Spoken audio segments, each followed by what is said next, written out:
What is up? What is good? What is happening, everybody out there in UNC basketball fan land, all around the Inside Carolina universe? This is the Coast to Coast podcast. I'm Joey Powell. We're brought to you by Johnny T-Shirt and Congruity. And we are your favorite podcast. As usual, Sherrell McMillan, Sean Moran joining me tonight. The mood is a little bit lightened as we're going to have a chance to talk about 2 North Carolina wins. And it's been a while since we've been able to say that, at least on this show, based on the way the schedule is shaken out. And, of course, the Tar Heels had some epic struggles a few weeks back. But nonetheless, an absolute skull-dragging, Peter-rolling, molly-whopping of NC State in the middle of the week. And then the Tar Heels hold serve on Saturday against Virginia at home in the Smith Center. So they're doing what they're supposed to do. We talked about coming into this stretch that after the last Clemson game that North Carolina was going to get the softer part of the schedule and that they would need to win as many of these games as possible to even still be in the conversation on Selection Sunday for an at-large bid. So North Carolina has held serve. They've done what they were supposed to do, at least in this week. Sherrell, I'm going to come to you first. Is it more about, just winning the 2 games that are in front of you? Or is it a little something more right now since North Carolina seems to be discovering some things? It's just about winning the games in front of you. It's been a great 2 games for them. I was just looking at some offensive stats. It's 178 points over 135 possessions this week, which comes out to 1.31 points per possession, which Sean will tell you is really, really good, and maybe as well as they played offensively this season, honestly. But for me, it's just we mentioned it last week, is that every game is an NCAA tournament game. If you lose, you're done, essentially. I know there's some scenarios where they could, maybe lose on Monday and find a way to still get in, but you have to treat it as if every game is do or die. And so far, so good. Since that 2-game losing streak, that loss to Clemson, they've responded how they were supposed to. They put up 88, 97, and 81 points over that 3-game span. And the offense looks like it's in a better groove now with a different lineup. I'm still not necessarily buying full stock in North Carolina. I think, like you said, the schedule has eased up and they've gotten some shot luck. I think I did the same thing last week where I got tripped up on shot luck, but I guess regression to where we thought they might shoot as a team this season, because they were at times among the worst shooting teams in UNC history from 3.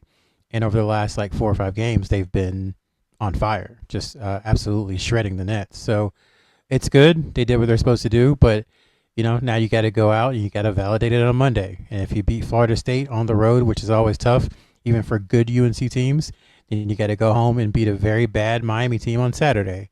And then if you do that, so on and so on. So for me, it's just one game at a time, cliche, because they don't have any room for error. And we'll definitely get into the shooting aspect of things in a little bit later part of the show. Sean, is this what we've seen from North Carolina's offense? And I'm, again, not talking about shooting, just talking about offensive execution. Sherrell mentioned the points per possession. I know that is the stat that absolutely wakes you up in the morning. Is this bad opponents, better execution, or a little of both? A little of both. I think to Sherrell's point, this week as well as the Syracuse game, the 1.3 points per possession. I think 2 things. One, the shooting obviously has helped, being able to shoot the ball extremely well from the 3-point line. Offensive rebounding, I think, has also played a tremendous role. We talked about it last week in just terms of how poor they had been offensively in terms of rebounding. And NC State, early on when it was still close, a lot of those missed shots, offensive rebounds turned into made threes, which helped open that lead, stretch it out. Same thing against UVA. So once again, we don't expect them to be the Roy Williams teams of old where they're top in the country, but if they can increase the number of opportunities they're getting from what has been a poor shooting team and just getting more looks at the basket, that I think played a tremendous role in the success this week. NC State pretty porous defensively. UVA pretty much outside of maybe one player, really a mid-major team. I think against UVA, I felt NC State, they were moving the ball extremely well. That first half was probably one of the best halves they've played. first half of UVA, I thought they were moving the ball extremely well, but at times there was definitely a lot more ISO ball that came in the UVA game. I think UVA is probably the one team that it didn't matter as much against because for the most part, players could beat whoever they wanted off the dribble or get a decent look. But if you're trying to do that against Florida State with their size and definitely more athleticism, it could easily revert quickly back to what we've seen. But I think in general, I'd say it has been a prettier offense to watch the past 3 games in terms of the ball movement, shots going in, players stepping up. Syracuse, it was Withers, and he had a great week. But against UVA, there's other players in double figures as well. So I think once again, it's taken the load off of 1 or 2 guys needing to do everything because now it's been more of a team effort, and you've been able to see what even against UVA when they cut it to 7 or 8 a few times, players stepped up and made big shots to keep it a little farther apart than what we've seen against BC and some of the other teams that they couldn't close out. Yeah, I think your point about the rebounding and the ball movement is really strong. You saw at times both against NC State and against Virginia where North Carolina would have 4 or 5 guys touch the ball in a half-court set. And if you think about when the team has really bogged down on offense this year, it's been the opposite of that. It's been 2 guys standing in the corners, 1 guy coming up and setting a high ball screen, and then whichever guard has the ball figured out. But what we've seen the last couple of weeks, and I don't know if this is because of the shooting being better, because of the change in the lineup, or just getting more from the front court via Jae'Lyn Withers' arrival. I don't know what's causing it, but it's been much better for the team as far as just how everything looks as a collective. Sherrell, I'm going to make this really easy on you. What the hell is up with this shooting? Where did this come from? You touched on it a bit earlier, but I mean, we always made the joke about 8 shots early in the year, and now all of a sudden, you've got this team that's shooting absolutely lights out from downtown. I mean, they went at one point against UVA. I think they were 6 of 8. They shot 56%, 9 of 16 from behind the arc against UVA. Shot it really well against NC State. Shot it really well against Syracuse. So I'm asking you, is this shooting because of the new lineup? Is the shooting because Jae'Lyn Withers has decided to ride out the finality of his college career? What do you attribute the change in the shooting to? I know the easy thing is to say that the opponents don't defend the perimeter, but I don't think it's that simple. Yeah, I think it comes down to Ian Jackson and Jae'Lyn Withers just got hot at the right time. I mean, you would think with North Carolina shooting so well from 3, you'd be like, oh, well, RJ Davis is certainly going off, and he's one of the best 3-point shooters in Carolina history, but he's 4 of 20 in his last 3 games. So it's really the bulk of it is Jackson and Withers. I mean, I can look up the numbers, but I think Jackson is 10 of 15 over that same stretch since RJ, kind of started struggling a little bit from 3. Now he's doing a good job against the rim. He's got to finish better, but he's been pretty solid. And you look at Withers the last 3 games. Let me do some quick math on here. 9 of 14 over the last 3 games. So Jackson and Withers combined, what's that? 15 of 29, 50% from 3 from those 2.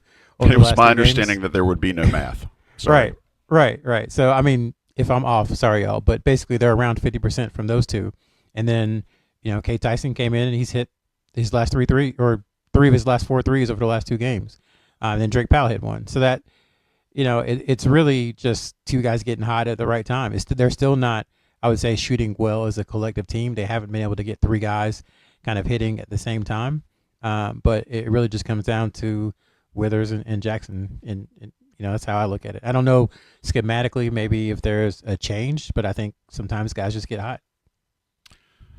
Sean, we talked about it a couple of weeks ago, or actually we talked about a week ago after the Syracuse game, and does Withers have to start now?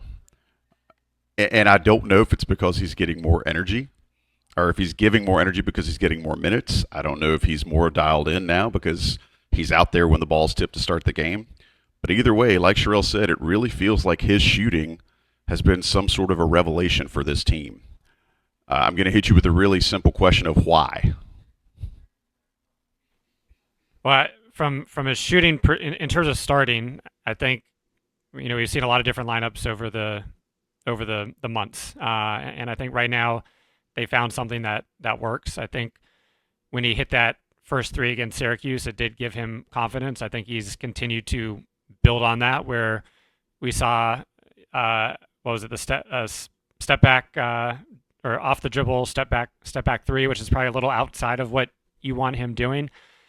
There are some shots that some very tough threes that he has hit, but right now I think he is playing with a lot of confidence against UVA. That also led to 11 rebounds, several of which were offensive. I think there is still some defensive lapses and mental miscues that are going on, but I think it does give you size, especially at that three, at the 3 and 4 spot, especially, and that can offset a little bit at the 5. And then when you're looking at the guards, that's what they ran with last year. So I do think him playing at this level is, a big part of what is making the difference. Can it continue? That's the question we'll be looking to see over the next few weeks. But I do think, once again, for him, that confidence that he got in Syracuse has continued to carry over. And now, even if he were to start the next game and miss 1 or 2, I think he would still have that confidence where it's not going to affect his game. But I think you also want to make sure that he's still staying within the parameters of what has made, has got him there over this week. And that's not over dribbling or trying to get too crazy from a decision-making process, but him making shots has definitely alleviated some of the stress offensively. Yeah, his kryptonite, the kind of stuff that gets him really boo-boo, is when he has to make a decision when the ball's in his hands. And these situations, these last few games, it's like he knows what's going on once he catches the ball, whether it's catch and fly or whether it's I'm making a strong move at the basket. Sherrell, I think one of the beautiful things is, and I can't remember if it was you or Son that said it earlier this season, but that everything looks so much more fluid when North Carolina is hitting outside shots based on what it is they want to do offensively. What I've seen now, I think the most obvious thing is how much Withers being in and making baskets has forced the lane to open up a lot. And where North Carolina is benefiting is through a guy like Van Allen Lubin, who is absolutely getting a lot more easy, hard rolls to the basket, easy, hard rolls to the basket. He's finding hard rolls to the basket easier, and North Carolina is absolutely just feeding him bunnies right and left. And that's the type of thing you kind of wish if they would have found that earlier in the season, maybe they're not in this chasing the bubble situation. Sherrell, I'm going to ask you, do you think that is this Withers stretching the floor? Is it UNC finding more of a way to use post players? Or is it just guards looking for him better and trying to be more cognizant of where he likes the ball? It seems to be a concerted effort from UNC. Even before Withers and Jackson started, bombing threes, it was kind of they wanted to do a better job of getting Lubin touches. I can't remember what game it was, but it started off. They had taken 35 or 40 threes, something ridiculous amount of threes the game before. And again, people forget this is, I believe, the highest shooting UNC team in history from inside the three-point line, which is kind of an absurd thing to think considering all the big men that have come through UNC over the years. But that first game, they kind of force-fed it to them. This is maybe 9 or 10 games ago, and you're like, okay, Lubin doesn't need 5 of the first 6 shots of the game. It might have been Stanford. So they had made an effort beforehand to try to get them more involved. And to your point, you've been calling for it for a long time. I think the bigs got too comfortable setting screens and then just kind of vanishing. And if you're playing 4-on-5 every offensive possession, and then you have a guard or two who maybe is not the best shooter, then it's 3-on-5 offensively, and that makes things really, really difficult. Now that the big men are a threat on the roll, even some on the short roll and catch from a pull-up jump shot. I think we saw it from Washington maybe once. We've seen it from Lubin maybe once. But now that they're a threat, then yeah, that does force the defense to cover more of the court, which leaves guys like Withers open. I will say with Withers, it could be one of those things where he has to get in a lather. I just looked it up, and again, I'm just doing this on the fly, y'all. So if it's not 100% correct, I apologize. But he appears to be 16 of 30 from 3 as a starter. So 16 of 30 as a starter and 6 of 18 as a reserve. Now, those starts were at the very beginning of the season, most of them. when UNC was, really proficient offensively. He started the first 1, 2, 3, 4, 5, 6, 7 games. Didn't start again until Clemson. So it could be just a situation where he's one of those guys. The more he plays, the better he plays, even though that doesn't quite match the eye test. And we can go ahead and address the what's it called, the elephant in the room, the Withers in the room. Like, it's great that he's playing so well, but this is a guy who's been in college basketball for a long time, and you just wonder how long this can last. It's great. Don't get me wrong. I'm full credit to him for taking advantage of the opportunity he's given, but it's like, is UNC prepared to kind of shift again if he reverts to some of his previous style of play is the question I would have, because it looks great right now. Awesome. Wonderful. But like Sean said, the step back three, and then with confidence, you kind of start to do things. Maybe you're like, well, I've made 16 of 33s as a starter. I can dribble. I can take it to the basket. I can fade away. And once you start doing that and start getting away from the things that made you successful during this run, that's when it becomes an issue. So I guess the hope is that he can kind of maintain where the style of play that he's had over the last 3 games. Well, for right now, the old Cutlass looks good. There were some times earlier this year where, maybe it looked like it was leaking some blue smoke, and maybe the alternator went bad.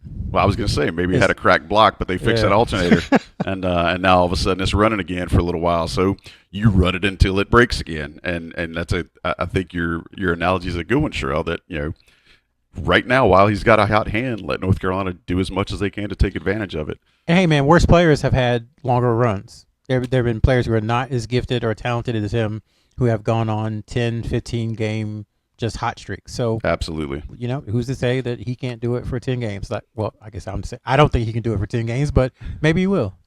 I mean, and to your credit, something you've always talked about, and this isn't really a stat, but the finality of the season. That every guy, especially a guy like Withers, R.J. Davis, Armando Bacot, those guys absolutely I feel like since they've been in school longer, the finality probably feels heavier to them because they have more of their life invested in it. And so it's probably staring right over their shoulder with very, very menacing eyes. Sean, you want to add something about Withers? Yeah, I love the play that I think it was the and 1-3 that he hit in the left corner, and that was just a simple. Elliott was looking to drive. The defender fell asleep. He moved down to the corner. Elliott hit him right where perfect catch and shoot position, and he went up. So even if he were to miss those, I think it's continuing to try to find those opportunities for him. I think we whether it was the first week or second week, I feel we had this conversation about Withers and did the early success is this a game changer? And obviously he reverted quickly back to kind of the old Withers, and we didn't really talk about him for that long. But once again, whether it's Withers, even Cade Tyson hitting 3 threes in 2 games, I think this was the ideal case for this team of, hey, you have RJ, you have some other guard scorers, but here's a few guys that are just lessening the pressure and guys that you can count on to hit 1 or 2 of those threes to get to that 8+ that they've been targeting at a good percentage. And then once again, if you get the offensive rebounding from Withers or 11 rebounds, I mean that's ideally what this team could have had for some of those ACC games that they let slip through their fingers. Yeah, and you mentioned Cade Tyson. He got significant minutes against NC State, only got 4 minutes against Virginia. I'd like to have seen him get some more of that, especially since it looks as if he may be finding or rediscovering his confidence, and I think the team's going to need as much of that as they can find. But something else that I think is important about seeing what Jae'Lyn Withers has done since the lineup has been shuffled is how it has affected Ian Jackson and Drake Powell. I think you're putting Drake back in more of a natural position, and I think Ian has adapted well since his 2-game slump or whatever.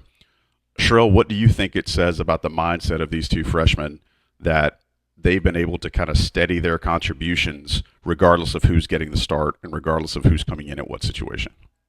I just love that they're doing what the team needs them to do in the lineup. Like, I think there's more Ian could probably do with the ball in his hands, but for this team, They need him to make a lot of threes, and they need him to get to the rim, and he's doing that fairly well, I would say. And then with Powell, obviously, Sean was talking about the offensive rebounds. I need to look it up, but he's had at least, I think he's had 5 or 6 over the last 2 games total. And his length at the 3 is kind of reminiscent of, old wings at UNC under a different system, in that they always the 3 always crashed the offensive glass and always was good for 2 or 3 a game with a putback pretty much per game. So he's doing what the team needs him to do, and it's also what he's really good at. Same thing with Jackson. Like, Jackson is a great scorer. UNC needs him to score. Powell is a great overall player who can do a little bit of everything. To Joey's point, you said there'd probably be a game where he had 5, 5, 5, and 5. It hasn't quite happened yet, but he's that type of guy. This game, he was on McNeely for a good portion of the game. Now, McNeely got his, frankly, because there wasn't really anybody else to really do a bunch of scoring, but Powell was pretty impactful on him. And having him at the 3 frees him up where he can guard those 6'5", 2 guards or the 6'7" wings, and he's a really, really good defender. So I just like that they're excelling in what the team needs them to do, and the team needs them to do things that they're really good at. So it's like really, I would say, a good job by Hubert Davis, which I don't know if we've said that more than 4 times this entire season, but a really good job by Hubert Davis of putting 2 talented players in positions where they can succeed and really excel and show off the skills that they have. And if you think about the way Drake Powell is built, he's incredibly athletic. He's 6'7", he's rangy, but playing against power forwards as a freshman was probably going to be an unwinnable situation for him. And that's where he's been a lot of this season, because North Carolina's felt the need to keep some of their best scorers on the floor. Sean, how do you feel like his ability to Sean, how do you feel like his ability to transition and, I guess, what's the word? How he's been able to adapt to, yes, I've played the 4 most of the year, and he's been out of position for it, but when he gets back into the 3, it just looks so much more natural to him. Sorry, that was kind of a roundabout question and some mishmash on my part, but you know what I'm trying to get you to speak to. Well, I think defensively, what Sherrell was hitting on, he's been able to guard some of those wings and give them trouble with his length. I think we've talked about, from a defensive standpoint, his numbers weren't great, whether it's synergy on the ball or in the ESPN mock draft of the lack of blocks and steals. But I think we've seen a lot of instances where his length has caused problems, and we can go to the NC State game, putting him at that initial press point. Just when somebody catches the ball and he goes to trap them, and you have that size and length, that causes the guard probably to get a little nervous right off the bat, even if you are expecting it. So I think in the NC State game, the pressure that they were able to put on those guards and the turnovers that they're able to create from those turnovers, and they're able to get into transition where he has long strides and he can finish well above the rim. And offensively, I think we haven't wanted him to see him shoot maybe 6 threes a game, but he's shown that he's comfortable from 3. But now if he's, I think, being able to, he's just a little more loose. So he's cutting a little bit more. He's a little more active, not sitting in the corner like he has been in some of those situations at the 4. So I think in general, in high school, he had the ball in his hand a lot of the time. So it's not like this is a new concept to him, but it's just allowed maybe to get to his strengths both offensively and defensively a little bit more. I think something else you've seen out of him is his ability to, like you said, get to the rim. But he's affecting. I just feel like he's affecting the game in more ways when he's at that 3. It just seems more natural. And when you mention his shooting, his shot still looks like it doesn't lack for confidence. The mechanics of it still look very fluid. He still looks comfortable stepping into it, regardless of where he's catching the ball on the floor.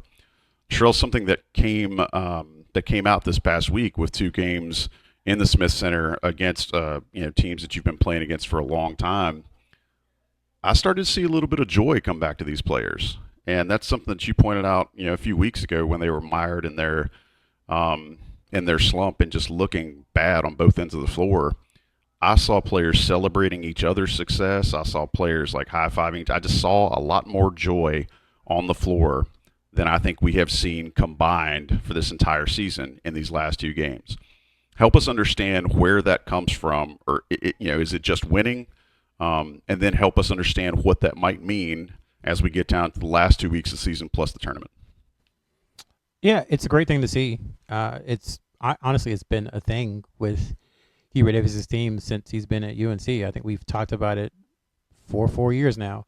That first team, we always go back to Brady Manick. They beat I don't know, it was Cleveland State or somebody bad, and he was just like, this team should be better than this. And it just looked like they were. When did Asheville? I felt like it was UNC Asheville or somebody like that. Yeah, that sounds right. One of those mid-December games. Yeah. And it just feels like, there's always a stretch where the team is mired, like you said. They just look like they're stuck in mud, can't get it going for whatever reason.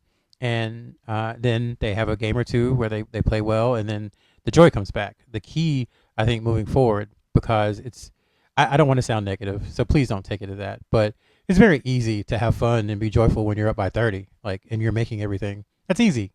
That's not hard. That's not mental toughness or anything. That's just. Can they carry that over? Let me ask you that. Do you feel like joy? It's easier to maintain joy than it is to find it. Oh, now we really are on the therapy couch. I would say, dag, Joe, you got me. I would say it's easier to find it.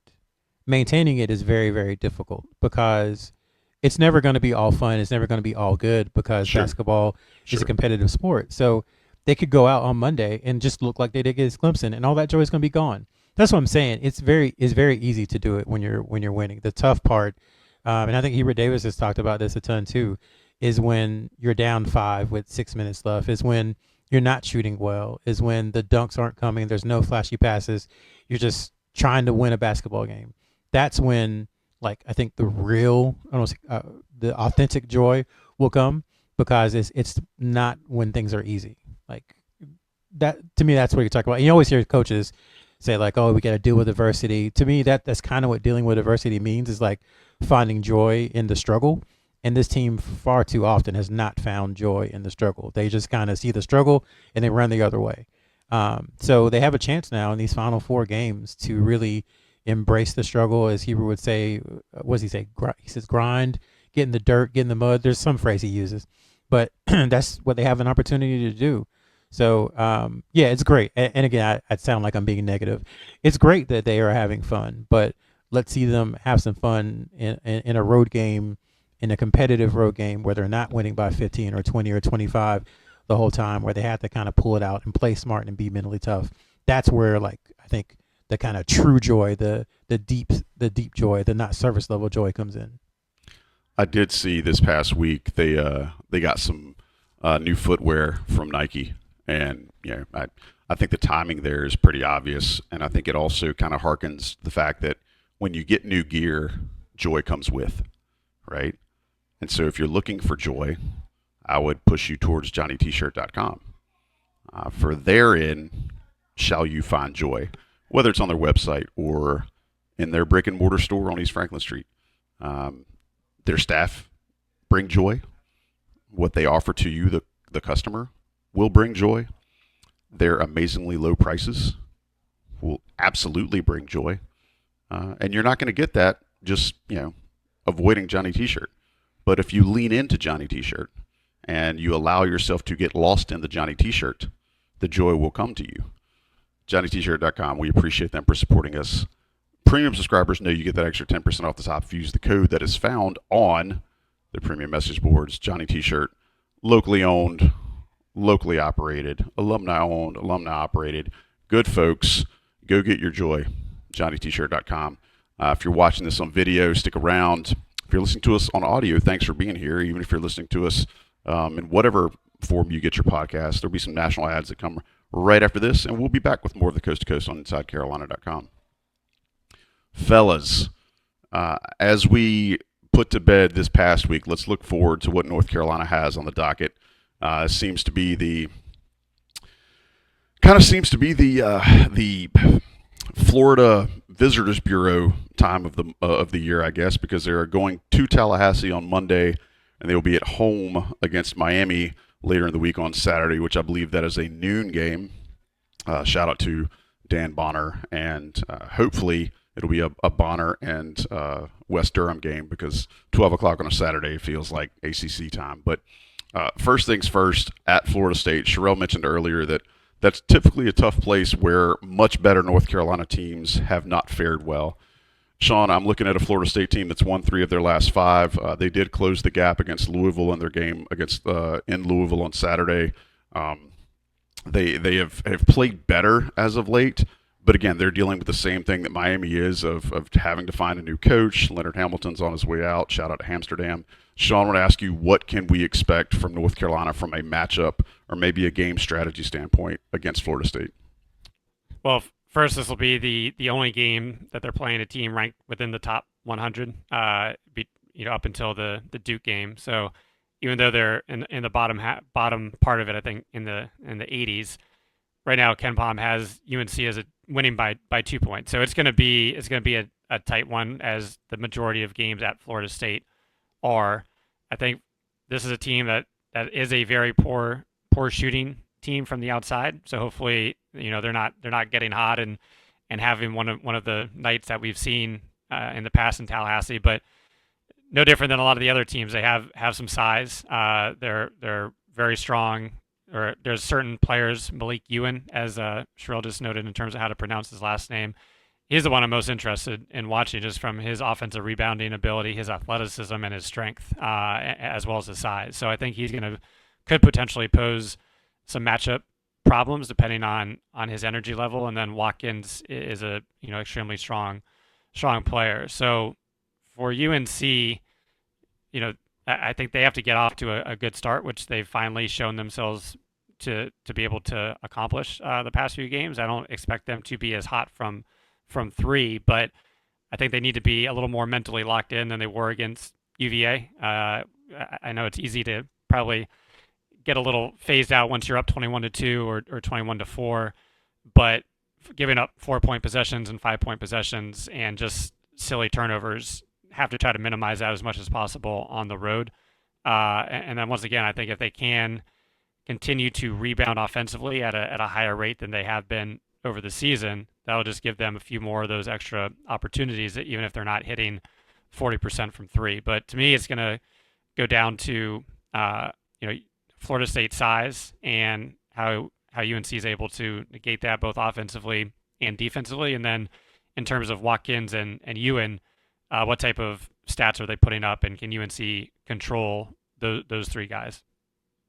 Sherrell, looking at Florida State, you and I have talked about this. I always feel like Florida State is 5 guys that are 6'7", or 4 guys that are 6'7", and 1 guy that's like 7 foot tall. Usually, like actually a guy from Africa, and he's shows up and is an absolute defensive menace and shot blocker and dunks everything. Why are we not seeing it now? And is that the reason that Leonard Hamilton's leaving, or is this just maybe it's time for him to go? I guess my curiosity is, why is this Florida State team not performed the way you would expect Florida State teams to perform? I think it comes down to shooting, like Sean said. They have struggled from beyond the arc. They got hot there for a little bit, I think in early January, and kind of come back down to earth some. So that's a big part of it. And then you wonder how much the head coach and the whole NIL salary situation and the players suing and all that. I forgot they had that drama. Good call out. Yeah, all that as far as chemistry, you wonder how that has gone. Watkins came back. He entered the portal and also put his name in the NBA draft. So, how happy is he considering how the season has gone? Is his stock up? So, there's a lot of chemistry stuff, I think, that is beneath the surface. But then there's the shooting part that's a big deal. For UNC, though, this is, I don't want to say it's the worst matchup, but it has the makings of a really not great matchup. Now, UNC has countered with size. There's no way they could have played the 4-guard lineup against this team. They would have had to have changed at some point. But, they have Florida State, 2 of the top 10 guys in block percentage in the ACC play, in Bowen and Ewan. And then Ewan's stats, man. I mean, it seems like he doesn't play. He's marked as a major contributor, which means he's used on not quite a third of the possessions.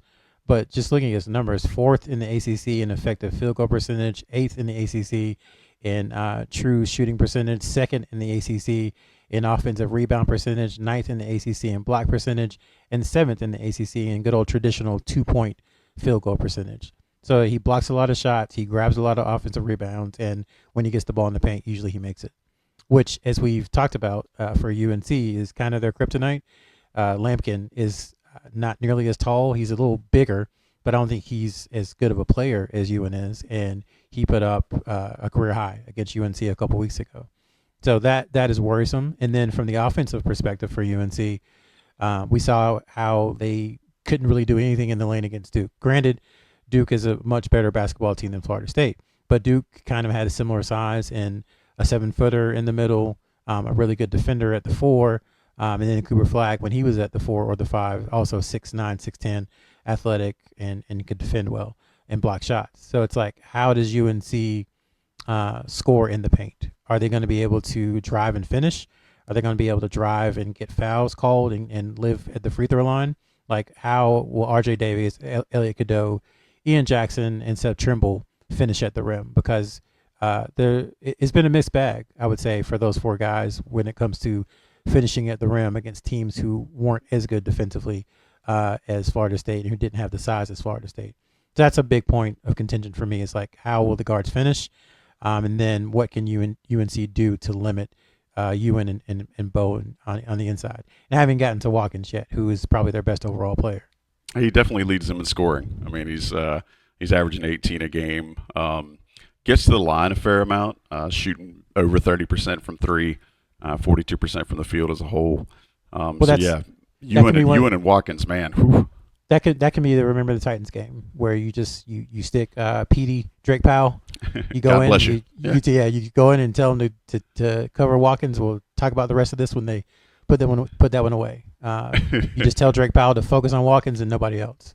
So I'll be interested to see though if they decide to double, because again, Florida State's not a great shooting team, so maybe it's a chance to get away with it. I still wouldn't do it just because of confidence, and if a guy hits 1, he'll end up hitting 7. But I'm curious what you would do. Which we've seen ad nauseum as folks who follow this team and this program. Then Miami. Go ahead, Sean. I'm sorry. I mean, just in terms of Florida State, I think it's going to be. We talked from UNC having success over the past few games and having more than just 2 scorers, whether it's Withers as or UVA, where there's multiple players in double figures. So I think for this game, it's going to be which team is getting that 2+ in terms of that offensive performance from some of their starters or bench players. Both teams got absolutely destroyed by Clemson in back-to-back performances, but Florida State, this was a team that also went into Wake Forest and won, scored 31 points in the last 10 minutes. So it should be a tight game, but once again, a game that they need to win to continue to be in this bubble discussion. Yeah, I was just gonna say Ewan again, only a sophomore and transferred from Mississippi to Florida State this past year. He's the kind of big that UNC, traditionally has, that 6'11", I think he's listed at 230, who can just kind of control the paint. So it's gonna be a really big challenge because he's a good player. Well, now we all have heartburn again. So I'll throw this to you guys, and I refuse to cite any data by Joseph Splitscreen. I'm not going to take up 2/3 of your camera shot with his head from his mother's basement. But I asked you guys, on a scale of 1 to 10, North Carolina's chances after this week with beating NC State and then beating Virginia at home. Scale of 1 to 10, chances of making the NCAA tournament, Sean. Oh, man. Chances 40%. So 4 out of 10. All right. Sherrell, same question. 1 out of 10 chances of making the NCAA tournament. Bartovic, I'm cheating, has it at 32% at the moment. But UNC has a 22% chance of beating Duke. So I would say 22%, which seems high. But I would say 22%. Because I think just I've been playing with the various tools and inputting and seeing what happens. As one does. It's pretty much consensus is like, if they beat Duke, even if they were to slip up at Florida State, if they beat Duke, kind of they're in. Is kind of what a lot of the numbers and all the inputs are saying. So I would say, yeah, just whatever the percentage is on that Duke game is the percentage chance they have to make the tournament. I see you working. Moving away from – go ahead, Sean. I was going to say, once again, I think it's just frustrating watching, especially how well they played this week at home, that the games against NC State went to the Final Four, UVA has been one of the top teams that it doesn't really count for anything. So to me, that's frustrating that they're not really – obviously they're benefiting to an extent, but not like what we've seen, and this just goes to the conference play in general. It's going to be so frustrating probably isn't the right word, but maybe it's aggravating. Maddening. Just on maddening on Selection Sunday when it's like just beat Kansas, just hold on to the lead. Florida, just hold on to the lead. Wait, or find Pittsburgh. a way. Any number Stanford, of these games where they melted down. Yes. Yeah, any one of those quad one games, and then which goes back to 2 years ago, right? Same thing. Yeah. Oh, just Alabama, right? Like that. Any of those games, hold on to them, and we're not having this conversation. Find a way to let Stanford hit one less shot. Find a way to have Wake Forest hit one less shot. Find a way to just not fall apart against Michigan State and Kansas and Florida, and it's just. That's the kind of season it's been, where they're so very close, but because they missed so many times in a row against Q1 teams, there's a strong scenario that they're either going to be the last one in or the first one out. I would not be surprised at that at all. You want to put odds on that? I'll put that at like 75%.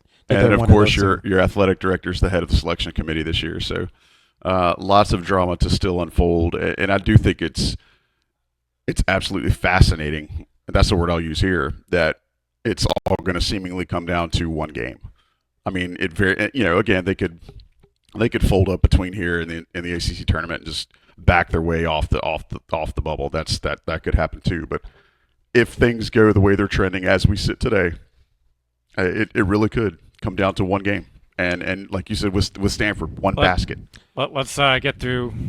They get Monday through this week, which is a big if. Especially at Florida State, if they keep playing well. Once again, I just want to enjoy it. For me, I need you guys to embrace debate. All right? I know that's one I can always break Sherrell with if I drop an embrace debate on it. But that's fair. I do think I don't want to cart before the horse this, but again, just thinking about the way this prognostication stuff works this time of year. I mean, it's absolutely garbage. But by the same token, some of it, especially around teams like this, it does make fun. Yeah, and it just goes back to every game is a tournament game. For UNC, this is like the fourth round in the NCAA tournament, and they've got to win, 8 rounds instead of 6. Jesus. Because Mondays, I mean, that's a massive game. If they're able to win that, that's going to be their largest win streak in the ACC. Match 4 games, what they did earlier in the season. They'll have a full 5 days of rest before a Miami team that has good players but is bad. Those teams always scare me. Teams that have good players, but those are the ones that if you let them stick around, they will absolutely beat you. That always scares you. And you lose to Miami, then you are done. No, you deserve to be done. I think if you lose to Miami and you still beat Duke, I still think you're done. No, you deserve. If you lose to this Miami team, you deserve to not make the tournament. Right. So, how do you get through Monday? Get through Monday if you're able to come out and win. How do you get through Saturday? If you're able to do that, how are you able to go up to Plattsburgh and find a way to win? If you're able to do that, then you've got the opportunity. You've got everything in front of you at home, just like it was 2 years ago, with a chance to go ahead and seal a tournament bid. And it would be quite the turnaround if it were to happen. Again, not putting the cart before the horse, but it'd be quite the turnaround considering how dead in the water they looked at Clemson not quite 2 weeks ago. And I'm also thinking about the fact that this team has not been great on the road. So, again, the Monday contest looms bigger than large. Last thing, go ahead. Sorry, not to put Duke in a positive light in here, but in terms of them playing Illinois on Saturday, I mean, if UNC were to play, maybe not a Auburn, Alabama team right now, but take a Michigan State or a team at that level, you're playing them right now at a conference. I still think for a lot of the ACC teams, I think things would be a lot better than they were in November, which I think in large part is how they've done better in the tournament than people have expected. But that's probably for another conversation. I see these Big Ten teams continuing to rack up quad one wins, and a win at Northwestern counts as quad one, which blows my, nothing makes me angrier than seeing things like that. Joey, your boy has the SEC getting 14 teams in the tournament. Of course he does. 14. Of course he does. I'm not even saying they don't deserve it, but 14? Hang on. Who does he work for? Fair enough. Who does he work for? The Disney conglomerate. Okay. And who do they control most of the broadcast rights for? The SEC, along with Along with the ACC, along with the ACC. Wow, weird. Wow. But they don't air the tournament. So there's doesn't matter. They're worried about their people getting paid, so they continue to everybody get money. I'm sorry, I'm jaded about that, but we'll move on. Moving away from the current roster and the current season, let's talk a little bit about what has happened with North Carolina's 3 signees. We mentioned them last week on the show. Derek Dixon snatching up some awards. Isaiah Dennis ending his high school career, and Caleb Wilson, his squad continues to mow teams down. Sherrell, give me an update. Yeah, so Dixon, I did it again. Derek Almost Dixon did it. Yep. is the WCAC Conference Player of the Year. Again, Sean can go into more detail, but that is among, if not the best high school basketball league in the country. They had a unfortunate loss to DeMatha the last time they played, and we've been trying to get stats, but they don't believe in keeping stats per game. I'm not being funny. They don't do that. They don't share stats outside of the team. They feel like it's not the best. So he's played for two teams who aren't exactly, I want to say not media friendly, but Team Takeover, and then Wickensaga. Love Steve Turner, but great guy. So that's Dixon. Dennis's team lost in, I think it was the 4th round of the North Carolina Independent School Athletic Association's high school tournament. They lost to actually Ace Flag, his team. And Dennis had come back. This has been his 3rd game back. Just really a season that didn't quite get to where they wanted to, repeating as state champions just because of his injury. I mean, he missed a full 2 months with a broken finger. So his high school career is over, and for him, it's on to getting ready to enroll at UNC in June. And then Caleb Wilson, Holy Innocents, is continuing their run through the state playoffs. They won on Saturday. He had another 30 points. So I think they go to the regional semifinals next. But they are mowing down the competition, and they're kind of on their way. So Dixon, Dennis, and Wilson both have had pretty good high school seasons, and Wilson and Dixon still have a chance to end it out with a championship. Sean, out of those 3 guys, have you seen anything different about them in some of their latter games than maybe you saw coming into the season, around November time? Well, haven't been able to see Dixon lately, but last week talked about him and Gonzaga. They've lost 2 out of 3. The 2 teams they've lost to are the teams that they would probably face on that side of the WCAC bracket to get to Paula 6, who is the 1 seed. Gonzaga beat Paula 6. I still think they're the best team in that conference, but now they have a little bit to prove in the tournament. But in terms of Wilson, haven't watched him in probably 2 or 3 weeks, but in terms of when he did commit and some of the subsequent weeks after that, just from I thought his overall strength definitely stood out, which was allowing him to, I think, get better lift on his shot, be a little more physical and more direct in his drives, and I think just giving him more overall power, which was great to see, because I thought that was part of the weaknesses that he had, scouting him from his EYBL play. So I think just physically coming into his own was able to sharpen a lot of his game, but we'll be looking forward to watching him hopefully against some quality competition going forward as they try to win the state championship. Absolutely. And then the last thing, as we're talking about recruiting stuff, North Carolina dropped an offer on Toni Bryant. Toni Bryant, 6'9", 200-pound power forward from Zephyrillis, Florida. He plays at, I think, North Tampa Christian Academy, is what my notes said. Again, by most services, he's a top 10 prospect in the 26 class. Sherrell, give us a little bit about how that looks and what do you think next steps for that young man might be? Yeah, the offers have been not flowing fast for 2026, and I think you're starting to see them ramp back up as we get ready to head into portal and then into AAU season. But he's someone who's on the radar. I think they watched last summer.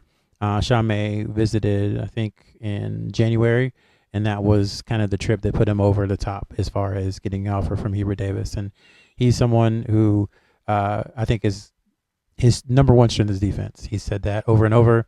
He loves to block shots. He loves to rebound. He's played varsity since he was in the 8th grade. So he's going to have all kinds of career numbers and scoring records and rebound records at his school when it's all said and done. So that's you'd love to see that first off. But then his offensive game, I think, is we call it burgeoning as well, because he's learning to be able to step out and shoot, and then also can play on the block. So he's a really well-rounded forward. And North Carolina likes well-rounded forwards, and I think they have shown a proclivity to always offer guys in the top 10, whether or not we believe they actually have a shot. They will still do it, because I think Hubert Davis believes that UNC should be in with those guys no matter what, because it's UNC. He's playing on a different circuit this year, so he's not going to be on Nike or Adidas or Under Armour. I believe he's on that Puma circuit. So it's going to be a little difficult for us to get out and see him. But, the 24/7 sports staff will see him and have reports and everything. But, a top 10 offer, can't complain about that. And the Tampa area has begun to UNC over the years. Toni Bryant from that area and Nasir Little also, even though he's from Orlando, played John Henson, man. up there too. John Don't Henson. forget the Muppet, so, John Henson. Yeah. So that's some quality guys in the last 15 years to come from that area to UNC. For sure. And I know folks are probably curious about it, but nothing else to report about the GM search as it stands. Only reason I'm mentioning it is because Hubert Davis had some comments in his early week media availability last week that seemed to contradict what he originally said on the coaches show about UNC hiring a GM. And he was asked about that again by Aaron Beard of the AP in his pre-Florida State media availability on Friday, and he reiterated that things are still the same, that North Carolina is still hiring it, but his focus is on the team. So obviously, as things develop there, you'll either see Sherrell do a write-up on the premium message boards, or we'll bring it to you here on this show as things develop and as news actually becomes a thing. All right, fellas, before we get out of here, time to throw 2 pennies in the well. This is our 2 cents brought to you by Congruity HR. They're big fans of this here show, and we're big fans of theirs. If you know anything about Congruity, you've probably heard us talk about on here multiple times. Their small and medium-sized business assessment.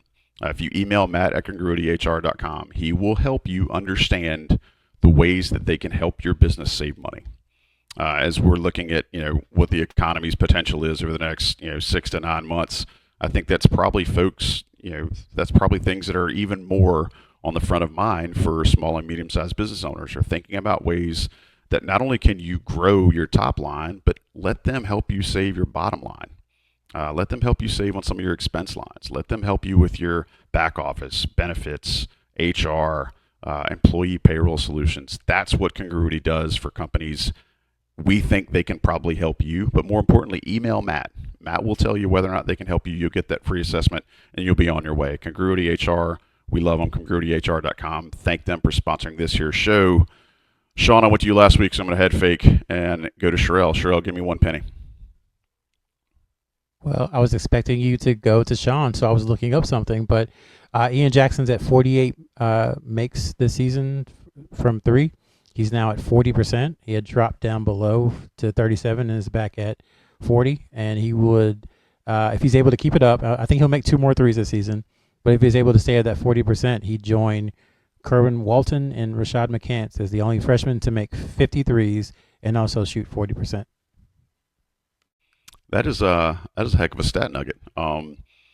Speaking of stats, I also was listening to shout out to Jones Angel from the Tar Heel Radio Network, but Van Allen Lubin is hovering around the potential for best field goal percentage in a season. He's hovering in that kind of 69-ish percentage range, I believe, which would get him in that top 5. What? No, and so now it's like, I'm sorry, just step in, Sean, but it's like before the season, if we'd have been like, oh man, Drake Powell's going to shoot 38% from 3, right. Ian Jackson's going to shoot 40% from 3. This team will never lose. Yeah, Van Allen Lubin's going to have one of the top field goal percentages in the ACC, and Jae'Lyn Washington in conference play was going to be the second best shot blocker. We'd have been like, oh, well, obviously it's the number 1 seed, and Absolutely. Duke Carolina's for the regular season, and it's weird how it hasn't worked out that way. Yeah, I'm not going to revisit. By the way, just telling y'all now, and for the listeners, I'm not revisiting our preseason over and unders. Sean, give me one penny. We can get out of here. Not non-stat nugget, but did really enjoy watching the game, the NC State game, just in terms of the crowd. I know with the snow crowd, it was different, but even though the upper bowl wasn't really filled up at all, or what appeared on TV, I mean, the place was extremely loud. I think the players fed off of it, but the fans fed off of the players' energy, and you could see just from the pressure that they were talking about. It goes back to that second half of the Florida. I think we saw that a lot, especially in the first half when they did, blow the game out early on. And once again, going into Florida State, you have to manufacture your own energy and own enthusiasm, etc. So, can they take these two games playing at home and playing well and having that joy? But to Sherrell's earlier point, can you now take that on the road? But it was fun to hear, that crowd was going crazy, and the players gave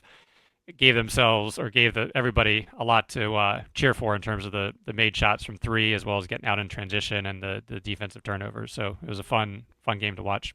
Well, and they attributed a lot of their success against NC State to the way the crowd brought that energy and the fact that it was a different feeling in the building, and that is the opposite of what North Carolina is going to face on Monday when they go to the Cavern of Ennui in Tallahassee, because that place, I swear, I feels like it's just never, unless they're playing Duke or a high-ranked UNC team, I feel like that place is always half full, and it feels like a giant civic center that is on the last days of an exhibition or some sort of business expo. But anyway, I digress. Guys, I appreciate it as usual. Thanks to Johnny T-Shirt and Congruity for sponsoring us. For Sherrell and Sean always bringing the knowledge. We appreciate everybody who listened and watched this. I hope that you have subscribed, but if you haven't, you still got a chance to hit that button and make sure all this stuff comes directly to you. Get your content curated, and you can have us already ready to listen to or ready to watch whenever you get your time. But appreciate you guys, appreciate listeners, and we will catch y'all next time on the Coast to Coast podcast. I'm Joey Powell. We'll be back from inside Carolina very, very soon. Take it easy.